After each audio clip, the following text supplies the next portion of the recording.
Alors bonjour, je fais cette vidéo-là pour vous parler de mon expérience avec les acouphènes, mais surtout pour aider ceux et celles qui sont nouveaux là-dedans, qui viennent de développer un son dans leur tête qui n'arrête pas et que personne d'autre peut entendre. Comment est-ce qu'on lutte avec ça? Comment est-ce qu'on s'en sort sans devenir fou? J'ai vécu avec l'acouphène pendant plusieurs mois déjà. Je vis maintenant très bien l'acouphène. C'est plus vraiment un problème. C'est pas quelque chose à laquelle je pense beaucoup. Je suis inscrit sur divers groupes Facebook, donc je vois souvent les questions passer et je m'y étais intéressé beaucoup au début, normalement.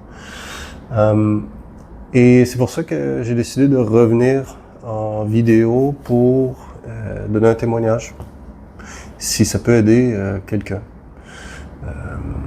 à mieux lutter contre son acouphène. Donc, juste pour expliquer un peu mon histoire, comment c'est arrivé, je m'en allais au Pérou. Et pendant que j'étais dans l'avion, à l'atterrissage, il y a eu une grande pression dans la cabine. Et j'étais le seul de ce que j'ai pu remarquer autour de moi qui avait cette grande pression au niveau des oreilles et de la tête.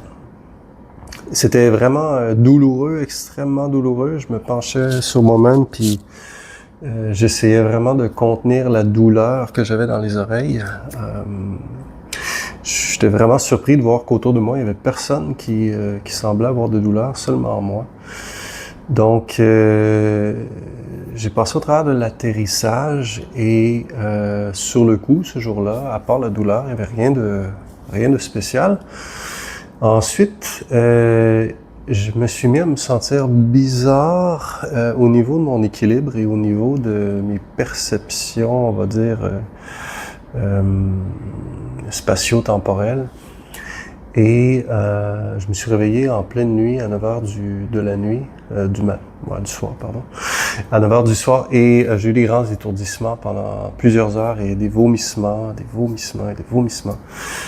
J'ai donc découvert que j'avais fait une névrite vestibulaire. Donc, c'est des cristaux qui sont sortis d'un canot dans l'oreille et qui dérèglent un peu le cerveau et lui envoie des signaux faussés sur où on se trouve géospatialement. Donc, j'ai vécu avec cette névrite vestibulaire-là longtemps, pendant plusieurs mois. J'ai eu des cycles, des hauts et des bas. Toujours pas l'acouphène jusqu'à ce moment. Jusqu'à 6 ou 7 mois plus tard, et ironiquement, suite à un rendez-vous chez l'ORL, 2 jours après ou 1 jour après, je me mets à entendre ce son dans mon oreille.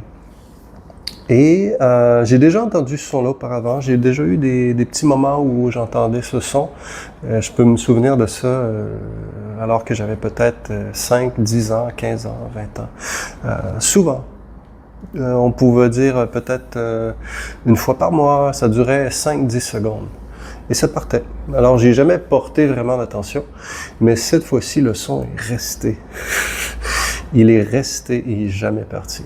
Donc, j'ai effectué des recherches, donc je me suis rendu compte, ok, ça s'appelle un acouphène et c'est un son que nous seuls on entend et de ce que j'ai cru comprendre, c'est relié avec les nerfs du cerveau. Alors que je vivais avec ça, j'ai évidemment, comme n'importe qui, cherché des solutions et je me suis vite rendu compte, suite à vos témoignages, autant en tant que vidéo ou texte ou peu importe le réseau social, que on vivait avec ça dans la majorité des cas pour la vie. Il y a certains acouphènes qui se règlent, d'autres majoritairement non.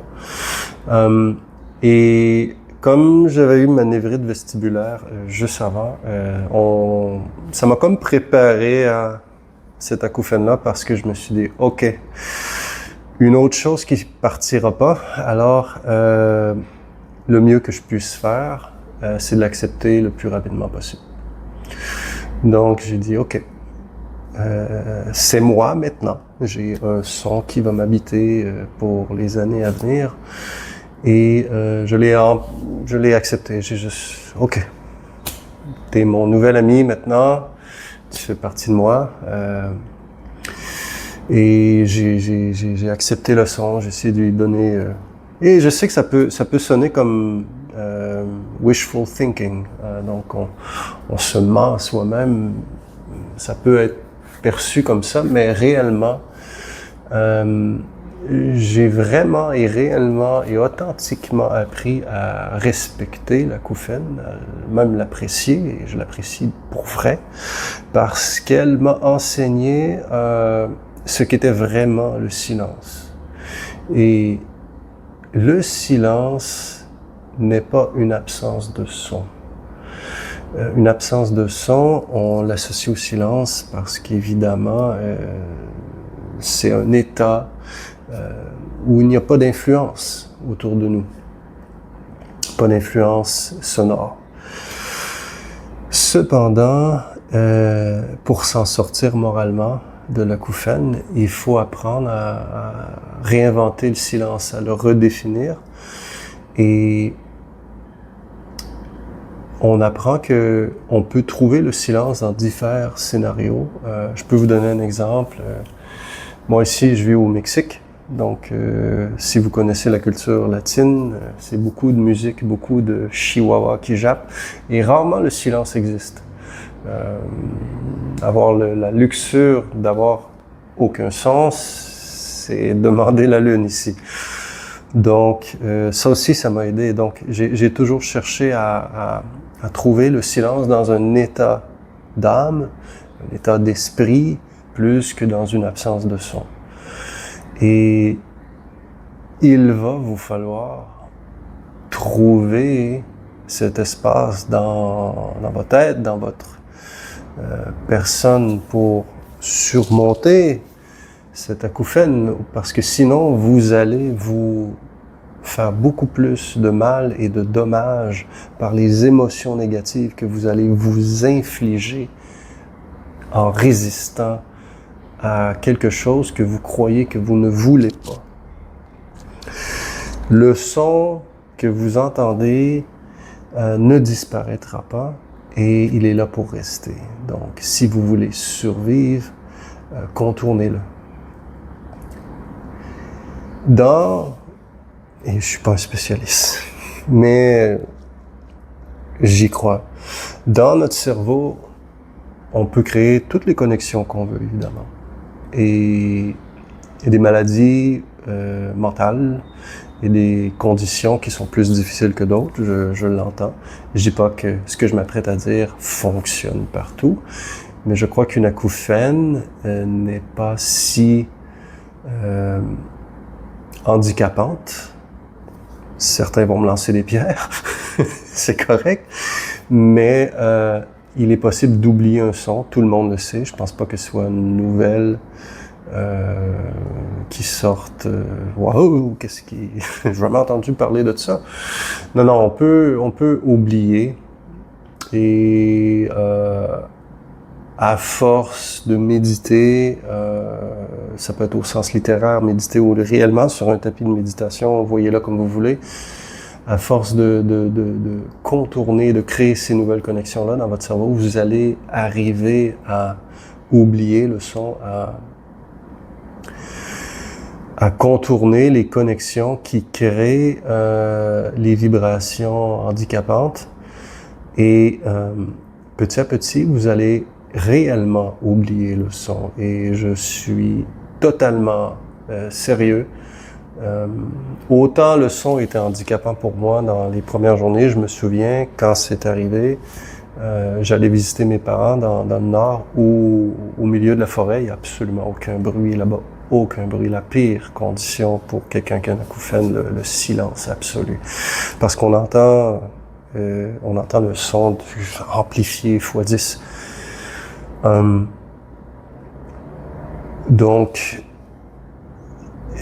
quand j'ai commencé à entendre ce son, je le masquais de toutes les manières possibles avec de la musique, des bruits de ruissellement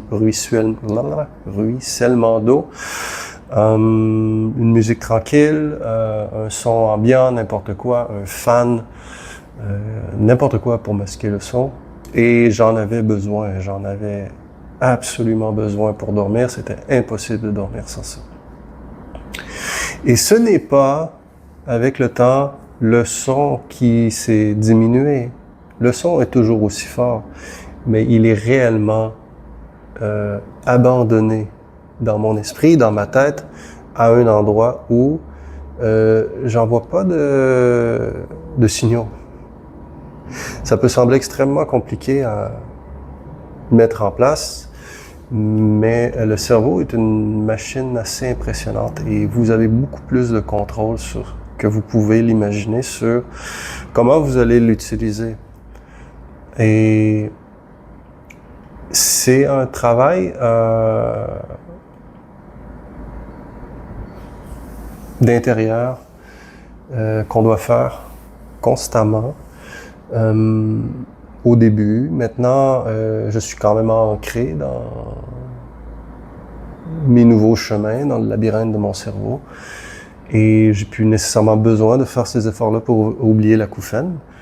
Mais au départ, si vous, règle numéro 1, l'acceptez dans son entièreté et que vous ne résistez pas, que vous n'associez pas d'émotions négatives, vous ne mettez pas en colère,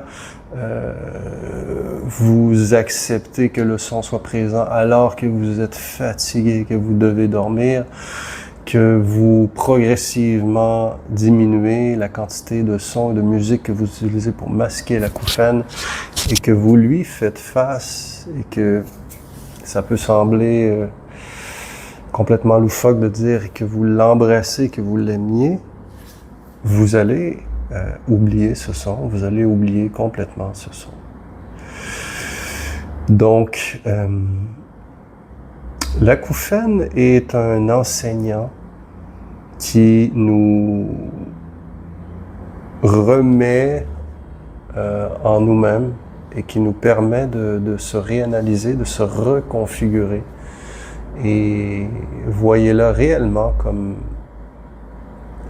une opportunité pour changer, une opportunité pour prendre le contrôle sur vos émotions et votre manière de gérer la négativité qui est autour de vous, parce que c'est un opposant justifié, un opposant d'une force que l'on peut overcome, que l'on peut surpasser. Donc, c'est un opposant pas nécessairement très facile, mais pas trop difficile. Alors, voyez-le réellement comme une opportunité et lutter de manière sereine contre cette négativité et forger ces nouveaux chemins dans votre cerveau. Vous allez y arriver. C'est pas du tout une solution poche qui marche pas. Non, ça fonctionne et ça marche.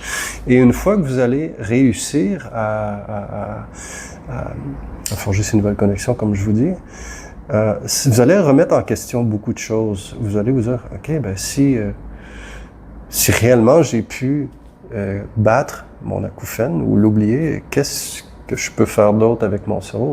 C'est génial. Donc, perdez pas courage.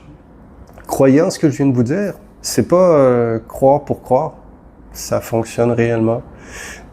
Si vous avez une pilule ou une étude scientifique qui va régler le problème comme ça, merveilleux, merveilleux. Mais c'est pas du tout de la fantaisie, ce que je viens d'expliquer. Ça se règle. Ça se règle par notre esprit. Donc, courage, vous allez y arriver. Et l'acouphène va rester derrière vous comme un vieux combat que vous avez surmonté et que vous avez réussi. Et vous allez être fiers de vous-même. courage. Au revoir.